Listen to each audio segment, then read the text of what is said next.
नमस्कार मित्रांनो, मी बापू बिडगर आणि मराठी दरबार या आपल्या यूट्यूब चॅनलमध्ये आपले मनापासून स्वागत आहे. तर बघा, कर्जमाफी शासनाने घोषित केलेली आहे. म्हणजे त्याची तारीख असेल, ती नेमकी कर्जमाफी आम्ही कधी घोषित करणार, त्यासाठी त्यांनी समिती देखील नेमलेली आहे. परंतु त्यांनी असं सांगितलं की 30 जून 2025च्या अगोदर आम्ही कर्जमाफीची घोषणा करू. आता तोपर्यंत शासनाने वेळ कशाला घेतलेला आहे, तर त्यासाठी एक समिती गठीत केलेली आहे.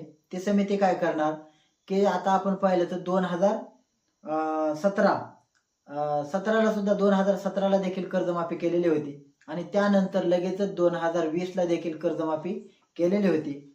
मग जर अशा प्रकारे सतत कर्जमाफी करणं, याला नेमके कारण काय आहेत आणि याचाच पूर्ण आढावा घेण्यासाठी शासनाने एक 17 मुद्द्यावर एक समिती नेमलेली आहे आणि त्या 17 मुद्द्याच्या आधारावर शेतकऱ्यांची सर्व डाटा असेल, सर्व माहिती असेल आणि त्याची कारणं असतील ते गोळा करायचं काम सध्या चालू आहे. तो काय अहवाल आहे, तो अहवाल समिती सादर करणार आहे आणि तो अहवाल सादर केल्यानंतर आता ही जी समिती आहे ते 10 एप्रिल पर्यंत हा अहवाल शासनाला देणार आहे आणि 30 जून पर्यंत शासन त्याच्यावरती ठोस निर्णय घेणार आहे आणि शेतकऱ्यांची कर्जमाफीचं नेमकं स्वरूप कसं असणार आहे यासंबंधी शासन ठरवणार आहे.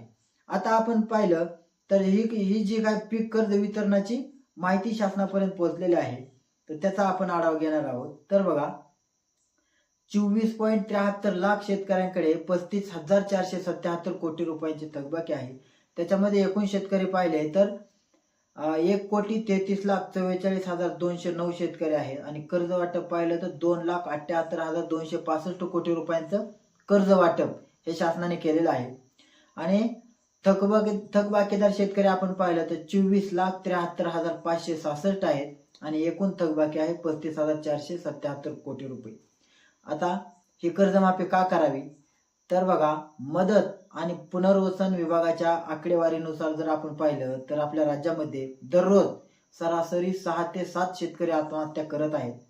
आता याचं जे काही शेतकरी आत्महत्या करतात तर याचं जास्त प्रमाण बघा, नाशिक विभाग, अमरावती, छत्रपती संभाजीनगर आणि नागपूर विभागात सर्वात जास्त शेतकरी हे कर्जमाफी किंवा कर्जाला कंटाळून आत्महत्या करत आहेत. आता याच पार्श्वभूमीवर बघा, राज्य सरकारने शेतकऱ्यांना नियमित कर्ज भरण्यास प्रोत्साहन देण्यासह वारंवार थकबाकी वाढण्याची कारणे शोधण्यासाठी ही समिती स्थापन केलेली आहे.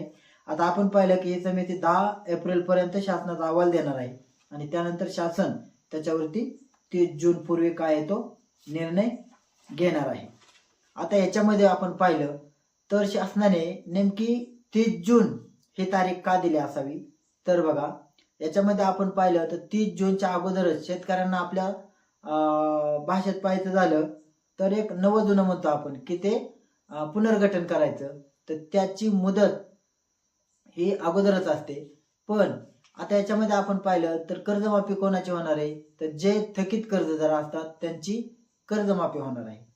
आता रिझर्व्ह बँकेच्या निकषानुसार जर आपण पाहिलं तर जे शेतकरी नियमित कर्ज भरतात त्यांचे पद चांगले मानले जाते, अशा नियमित कर्जदारांना कर्जमाफी ही दिली जात नाही. मग त्यांना काय असतं तर 50,000 रुपयापर्यंत एक प्रोत्साहनपर अनुदान त्यांना दिलं जातं.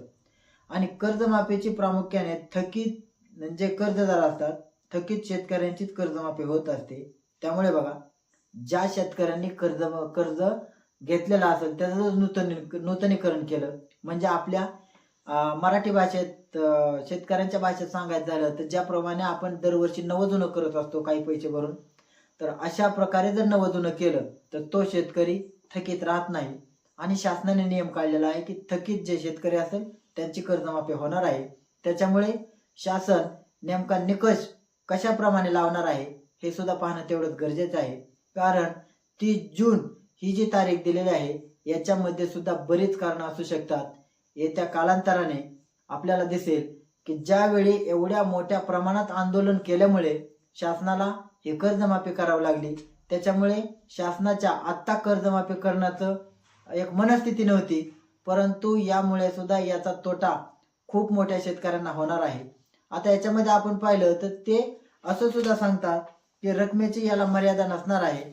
ज्या शेतकऱ्यांना खरंच गरज आहे परंतु जर कर्जमाफी केली तर त्याचा फायदा बँकांपेक्षा शेतकऱ्यांना जास्त झाला पाहिजे. अगोदर ज्या वेळेस कर्जमाफी झाली तर त्याचा जास्त फायदा हा बँकांना होतो आणि शेतकऱ्यांना कमी प्रमाणात फायदा होतो, असं राज्यकर्त्यांचं म्हणणं आहे. आणि तसं झालं देखील असेल, कारण ही वस्तुस्थिती नाकारता येत नाही. परंतु बघा, ज्या शेतकऱ्यांनी समजा नवं जुनं जर केलं तर ते शेतकरी थकीत कसं म्हणता येणार? त्यांना डिफॉल्टर म्हणता येत नाही, कारण कर्जमाफी हे थकीत शेतकऱ्यांची होत असते. आणि जर शेतकऱ्यांनी नवं जुनं केलं, आता काय करतात बघा, बँकांना मोठ्या प्रमाणात आदेश सुद्धा दिले जातील की बँकांना नवं जुनं करायच्या वेळेस शेतकऱ्यांना आमिष दाखवलं जाईल. समजा तुमचं जी काय कर्जाची रक्कम असेल 10% 20% रक्कम भरा आणि तुमच्या कर्जामध्ये एवढी एवढी रक्कम कमी होईल, अशा प्रकारचे सांगून याच्यामध्ये अशा प्रकारे बरेच शेतकरी यातून वगळले जाऊ शकतात. हे सुद्धा शेतकऱ्यांनी थोडं लक्ष देणं गरजेचं आहे. ज्या वेळेस आपण नवं जुनं करतो त्यावेळेस एक आर्थिक चांगला सल्ला घ्या. एखाद्या प्रतिष्ठित व्यक्ती असेल किंवा ज्यांना याचं पुरेपूर ज्ञान आहे अशा व्यक्तींचा थोडा सल्ला घ्या आणि मगच आपल्या कर्जाचं नूतनीकरण करा. कारण नूतनीकरण करणारा शेतकरी हा रेग्युलर नियमित कर्जदार असतो. अशा शेतकऱ्यांची कर्जमाफी कशी करायची? कारण कर्जमाफी ही थकीत म्हणजे डिफॉल्टर शेतकऱ्यांची असते. आणि जर तुम्ही नवं बँकेच्या म्हणण्यानुसार जर केलं तर याच्यामध्ये बरेच शेतकरी हे वगळले जाण्याची दाट शक्यता आहे. त्याच्यामुळे बघा, शेवटी राज्यकर्ते ते असतात, एक प्रकारचं त्यांचं धोरण असतं, एक प्रकारचं सत्य, एखादी गोष्ट मोठी केली तर त्याच्यातून सत्ता उपभोगायची असे त्यांची मनस्थिती असते. कर्जमाफी ही त्यांच्या आत्ता करणं हे त्यांच्या मनस्थितीत नव्हतं, कारण याच कर्जावर पुढची विधानसभा त्यांना जिंकायची असेल असं सुद्धा बऱ्याच मोठ्या प्रमाणात जे काही शेतकरी संघटना असतील त्यांचं म्हणणं आहे. परंतु ज्या प्रकारे नागपूरला एक मोठं आंदोलन झालं, त्या आंदोलनाची दखल म्हणून शासनाने ही कर्जमाफीचं ज्या वेगवेगळ्या तारखा दिल्या त्या तारखा दिलेल्या आहेत. परंतु याच्यामध्ये सुद्धा बऱ्याच मोठ्या प्रमाणात काहीतरी असू शकतं. आता शासन नेमकं कशा प्रकारे कर्जमाफी करणार आहे हे आपल्याला येत्या काही दिवसात कळणार आहे. त्याच्यामुळे शेतकऱ्यांना सुद्धा काही तज्ञांकडे जाऊन याची पुरेपूर माहिती घेणं गरजेचं आहे. नाहीतर उगाच कोणी बोलवलं म्हणून जाणं, कर्जाचं नूतनीकरण करणं, बँका जसं सांगतील त्याप्रमाणे वागणं हे सुद्धा शेतकऱ्यांच्या नुकसानीला जबाबदार असू शकतं. त्याच्यामुळे शेतकऱ्यांनी सुद्धा, जर राज्यकर्ते एवढे हुशार असतील तर शेतकऱ्यांनी सुद्धा थोडं हुशार राहणं गरजेचं आहे. आणि जर अशा प्रकारे तुम्ही हलगर्जीपणा केला तर यातून बरेच शेतकरी हे कर्जमाफीतून वगळले जाणार आहेत.